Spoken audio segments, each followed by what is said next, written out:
My name's Nadira Clarke. I'm going to talk to you today about the mindset of a prosecutor. It may sound odd, but one of the first things you should think about is the mindset of the prosecutor.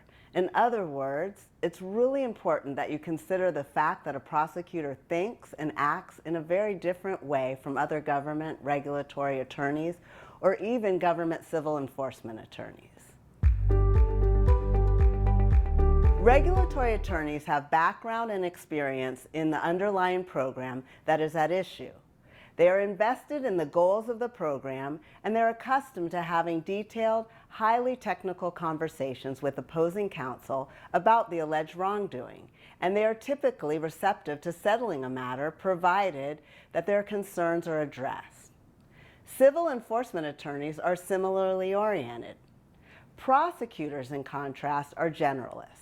They do not necessarily have a detailed understanding of the applicable statutory and regulatory scheme implicated by their investigation, and the only outcome that they are interested in is a criminal charge.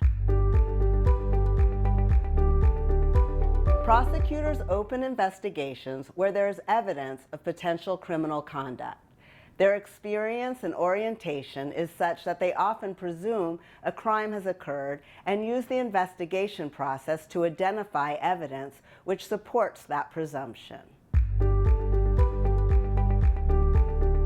Prosecutors must meet certain performance metrics, and those metrics mostly relate to filing criminal charges and obtaining convictions that are associated with jail time or substantial fines.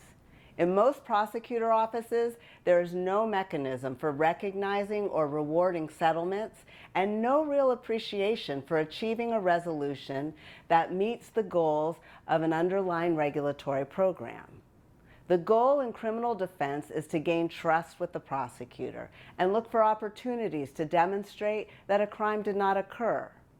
Once you have a prosecutor's trust, there may also be opportunities to negotiate a favorable resolution.